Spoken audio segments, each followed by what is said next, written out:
नमस्ते बच्चों। आज के इस भाग में आप सबका बहुत बहुत स्वागत। बच्चों, आज हम अपने जो हिंदी विषय का निबंध लेखन है उसके बारे में जानकारी लेने जा रहे हैं। इसके पहले भी हमने निबंध लेखन किया है, लेकिन आज हम एक नए विषय को लेकर जानकारी हासिल करेंगे। उसके पहले देखते हैं कि निबंध लेखन करते समय हमें किन किन चीज़ों की ओर ध्यान देना है।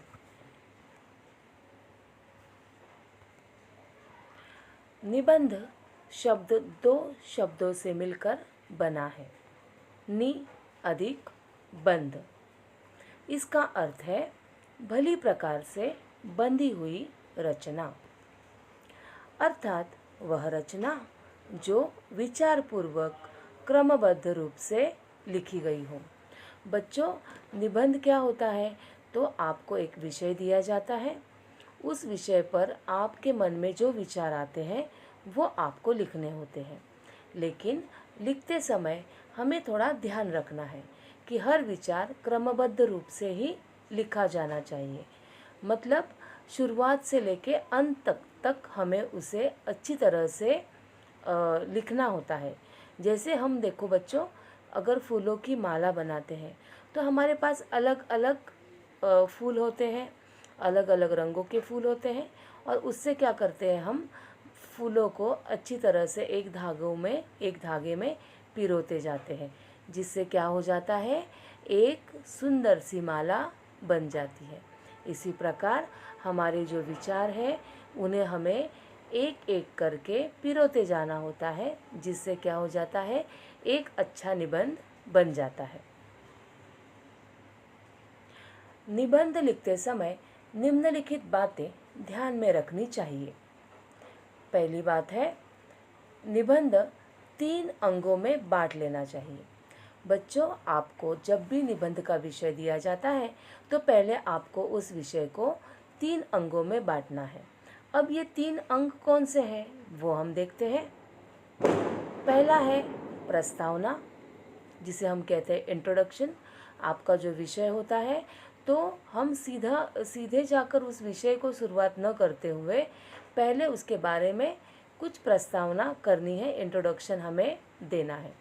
इसके लिए आप किसी कविता की पंक्तियों का इस्तेमाल कर सकते हैं या फिर उसी विषय पर आधारित कुछ अलग से लिख सकते हैं। उसके बाद होता है विषय विस्तार। इसके बाद बच्चों हम क्या करेंगे, तो जो हमारा मुख्य विषय है उसके बारे में लिखेंगे। और तीसरा जो अंग होता है वो है परिणाम या फिर उपसंहार। मतलब हमें उस निबंध का अंत वहाँ पे करना है, अपने विचारों को वहाँ पर हमें आहिस्ता आहिस्ता करके अंत तक ले जाना है। इसे प्रारंभ, मध्य और अंत, इन तीनों अंगों में भी बांटा जा सकता है। जैसे कि हमारा जो निबंध होता है उसका प्रारंभ हम किसी अच्छी पंक्तियों के साथ करेंगे, या फिर अगर आप किसी व्यक्ति के बारे में लिख रहे हो तो उस व्यक्ति के बारे में कुछ विशेषता लिखते हुए करेंगे, या फिर उसके बाद हम करेंगे उस जो अपना विषय है उसका मध्य, विषय के बारे में जानकारी देंगे, और उसके बाद हम करेंगे अपने विषय का अंत। ऐसे हमें विषय दिया होता है उसको हमें 3 अंगों में बांटना होता है। निबंध की सफलता बहुत कुछ प्रस्तावना पर निर्भर रहती है, अतः निबंध का प्रारंभ आकर्षक और विषय संबंधित होना चाहिए। बच्चों, जब भी हम निबंध लिखते हैं तो उसकी शुरुआत हमें कुछ आकर्षक ढंग से करनी है। जैसे कि मैंने आपको बताया कि आप किसी कविता की पंक्तियाँ लिख सकते हो, किसी के विचार लिख सकते हो, या कुछ उस विषय के बारे में कुछ अलग से कुछ वाक्य आप लिख सकते हो, जिससे हमारा निबंध बहुत ही आकर्षक हो जाता है।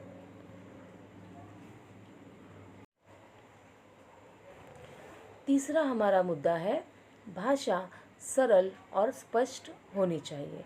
जब भी बच्चों हम निबंध लिखते हैं तो हमें स्पष्ट और सरल भाषा का इस्तेमाल वहाँ पे करना है, जिससे पढ़ने वाले व्यक्ति को हमारा निबंध का जो विषय है वो अच्छी तरह से समझ में आ जाता है।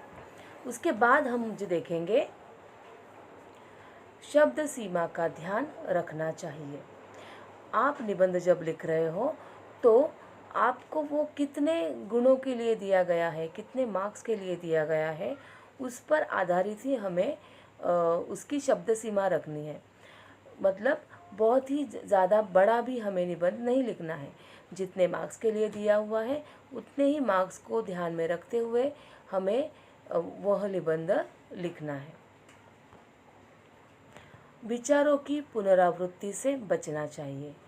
आप जब बच्चों निबंध लिखते हैं तो एक ही मुद्दे को आपको बार बार नहीं लिखना है, एक ही विचार को बार बार नहीं लिखना है। पुनरावृत्ति मतलब रिपीटेशन। किसी भी चीज़ को हमें बार बार दोहराना नहीं है, तो अलग अलग तरह से उन विचारों को हमें प्रकट करना है। लिखने के बाद उसे पढ़िए, उसमें आवश्यक सुधार कीजिए। जब हमारा निबंध लिखकर पूर्ण हो जाता है तो हमें क्या करना है, तो वो निबंध एक बार पूरी तरह से पढ़ना है, जिससे हमें पता चल जाता है कि हमारे निबंध में कुछ त्रुटियां रह गई है, कुछ शुद्ध लेखन की या वर्तनी की कुछ वहाँ पे हमने गलतियाँ की है, या फिर कुछ कोई मुद्दा रह गया है जो हमें लिखना चाहिए था। वो सब हमें पता चल जाता है और उस तरह से हम उसमें सुधार कर सकते हैं।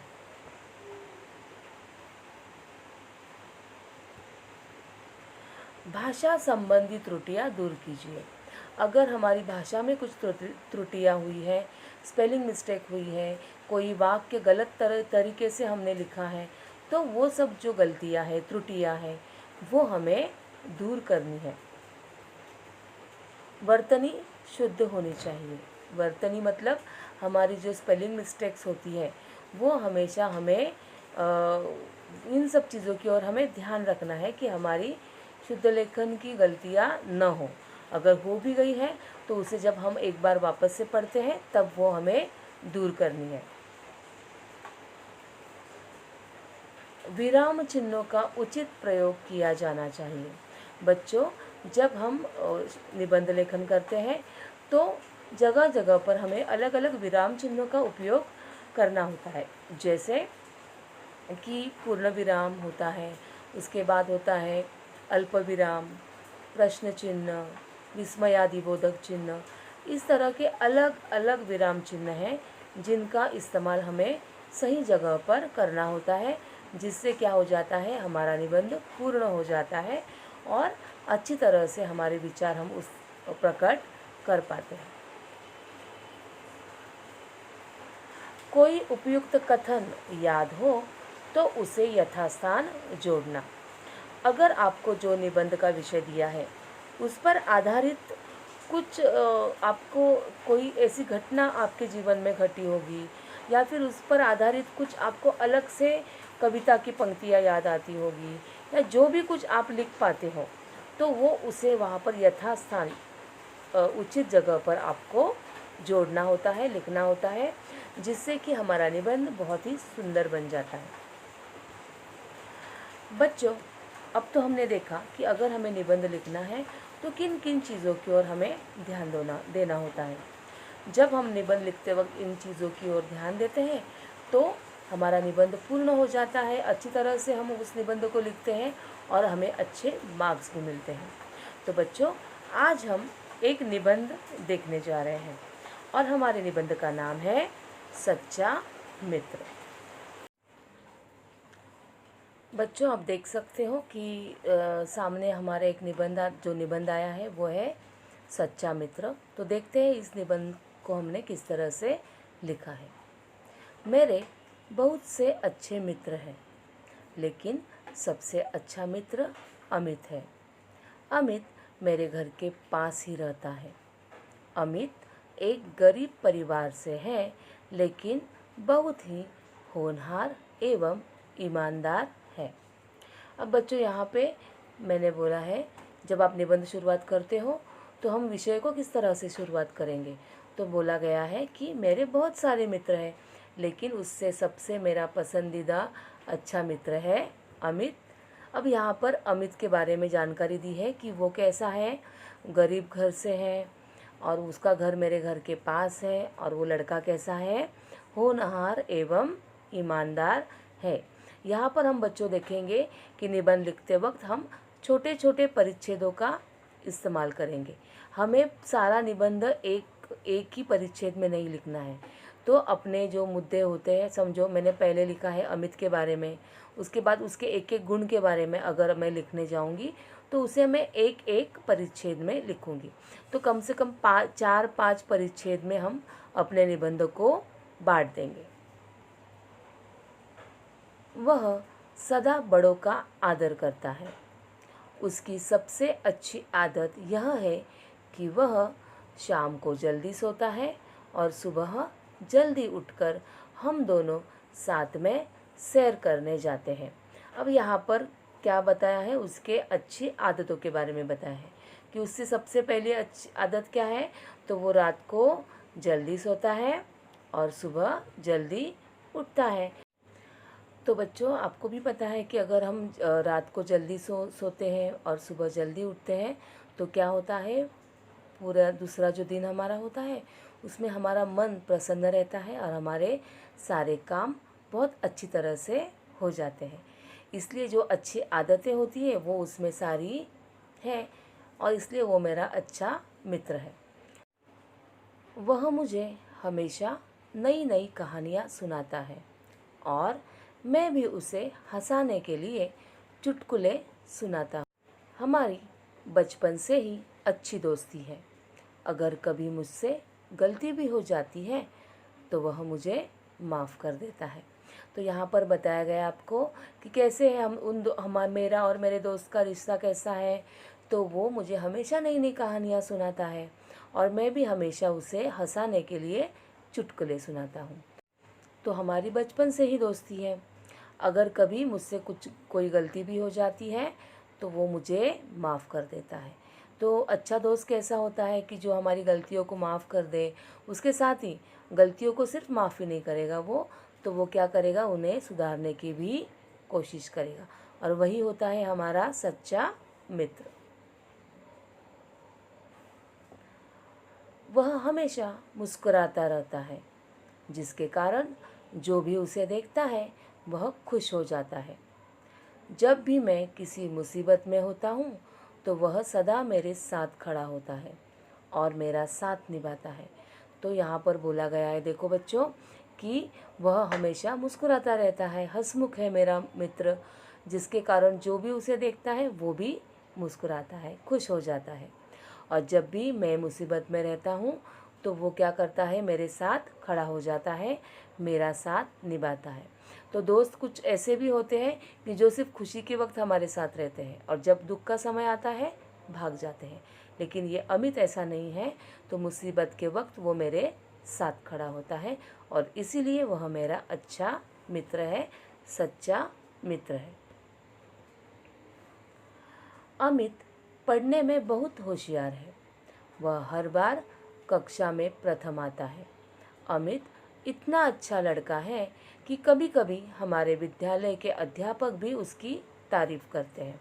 तो यहाँ पर हमने क्या किया है, उसके गुणों के बारे में बताया है कि वो बहुत ही होशियार है, कक्षा में प्रथम आता है और उसके साथ ही वो इतना अच्छा लड़का है कि विद्यालय के सारे अध्यापक हैं, शिक्षक हैं, वो भी उसकी तारीफ़ करते हैं।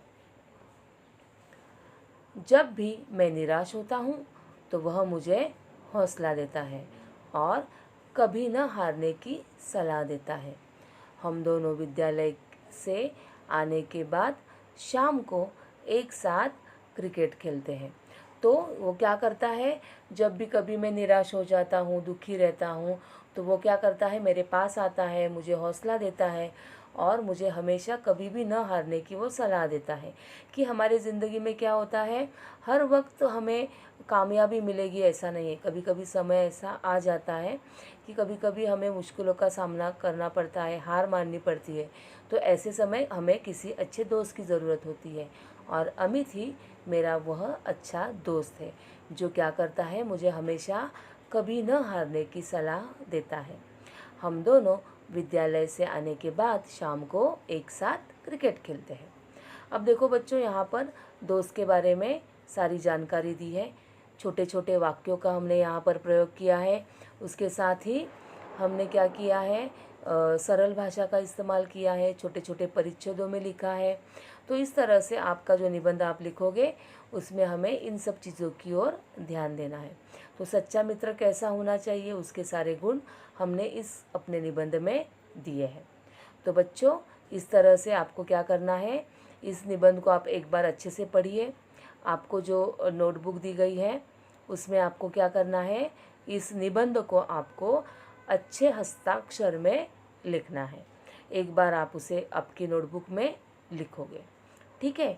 तो मिलते हैं अपने अगली तासिका में, तब तक नमस्ते।